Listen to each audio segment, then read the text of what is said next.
सीधे ले चलते हैं आपको दिल्ली की जागृति मैदान, जहां प्रधानमंत्री नरेंद्र मोदी इंटरनेट की दुनिया से जुड़ी हुई आज बड़ी सौगात भारतवासियों को देने जा रहे हैं। 5G नेटवर्क लॉन्च करने जा रहे हैं। नजरें आज 5G सर्विस पर होंगी, क्योंकि बीते दिनों आईटी मंत्री अश्विनी वैष्णव ने यह कहा था कि देश में 5G को धीरे धीरे अलग अलग फेज में लॉन्च किया जाएगा। पहले फेज के लिए कुछ शहरों का चयन किया गया है, जहां सबसे पहले 5G सर्विस लॉन्च होगा।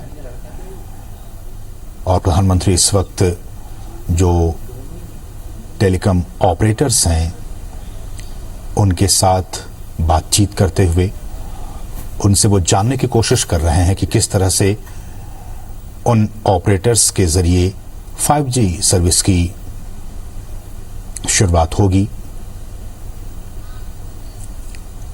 और जैसा कि हमने कहा कि बीते दिनों ही केंद्रीय मंत्री अश्विनी वैष्णव ने यह कहा था कि पहले फेज में देश के 13 शहर जहां की 5G कनेक्टिविटी की शुरुआत की जाएगी, उन 13 शहरों हम आपको जानकारी दे दें। अहमदाबाद, बेंगलुरु, चंडीगढ़, चेन्नई, दिल्ली, गांधीनगर, गुरुग्राम, हैदराबाद, जामनगर, कोलकाता, लखनऊ, मुंबई और पुणे में इस सर्विस की शुरुआत की जाएगी।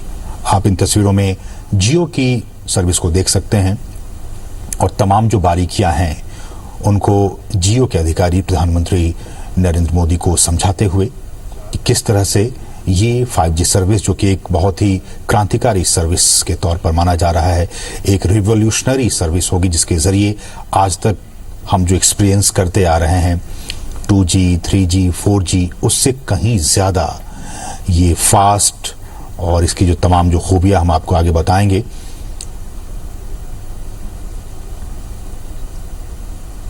और केंद्रीय मंत्री की तरफ से, अश्विनी वैष्णव की तरफ से यह भी कहा गया कि अगले 2 से 3 वर्षों में 5G सर्विस देश के हर हिस्से में पहुंच जाएगा। और उन्होंने ये भी कहा कि हम ये भी सुनिश्चित करेंगे कि इसकी कीमत जो है वो कम रहे। हम जानते हैं कि हमारा जो दूर संचार उद्योग है वो 5G सेवाओं के विस्तार के लिए शहरी और साथ साथ ग्रामीण दोनों क्षेत्रों पर ध्यान केंद्रित कर रहा है। और पहले फेज के बाद छोटे शहरों को भी इस सेवा से जोड़ा जाएगा। आज का दिन बहुत ही महत्वपूर्ण, और आप लगातार इस कार्यक्रम को देखते रहिए, क्योंकि आज बहुत सारी अहम जानकारी आपको मिलने वाली है। हम आपको बताएं, 117 करोड़ से अधिक दूरसंचार उपयोगकर्ता, उपभोक्ता और हमारे देश में 82 करोड़ से अधिक इंटरनेट के जो कंज्यूमर हैं, जो ग्राहक हैं, उनके साथ भारत डिजिटल उपभोक्ताओं के लिए सबसे अधिक तीव्र गति से वृद्धि करते हुए वैश्विक बाजारों में से एक है। यहां पे हमने जैसे बताया आपको 117 करोड़ से अधिक दूरसंचार उपयोगकर्ता हैं और 82 करोड़ से अधिक इंटरनेट ग्राहकों के साथ वैश्विक बाजार में सबसे तीव्र गति से आगे बढ़ने वाला, वृद्धि करने वाला भारत एक है। और एक संस्था है मैकिन्से, उन्होंने 2019 में एक अध्ययन किया था और उसके मुताबिक भारत दूसरी सबसे अधिक तीव्र गति से डिजिटलीकरण करने वाली इकोनॉमी है, अर्थव्यवस्था है।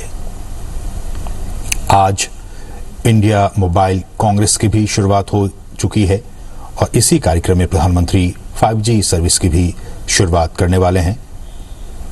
5G 5वीं पीढ़ी का एक मोबाइल नेटवर्क है और जैसा कि हम सभी जानते हैं कि देश में 1G, फिर 2G, फिर 3G और 4G नेटवर्क के बाद एक नया वैश्विक वायरलेस ये एक मानक है 5G। 5G के जो हाई बैंड स्पेक्ट्रम है, उसमें जो इंटरनेट की जो स्पीड है, उसकी गति का परीक्षण 20 गीगाबाइट प्रति सेकंड के रूप में किया गया। आप समझ सकते हैं कितने स्पीड इसकी गति होगी। 5G में 20 Gbps के रूप में इसका परीक्षण किया गया है।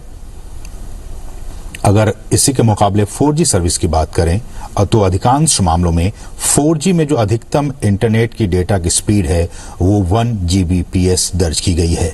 तो 4G में हम और आप इन दिनों 1 Gbps की स्पीड को एक्सपीरियंस करते हैं, लेकिन 5G सर्विस के आ जाने के बाद से हम 20 गुना ज्यादा स्पीड को एक्सपीरियंस कर पाएंगे। 20 Gbps गीगाबाइट प्रति सेकंड के स्पीड में हमें वो सुविधा मिल पाएगी।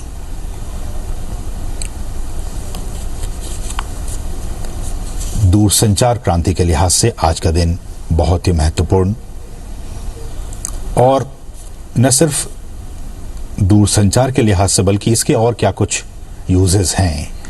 हम जानते हैं कि इन दिनों इंडस्ट्रियल रिवॉल्यूशन 4.0 का जमाना है, चौथी औद्योगिक क्रांति चल रही है, और इस क्रांति में internet of things, cloud, big data, artificial intelligence और एज कंप्यूटिंग के साथ साथ ये जो 5G तकनीक है, प्रधानमंत्री इसका एक्सपीरियंस करते हुए इस सर्विस का, 5G सर्विस का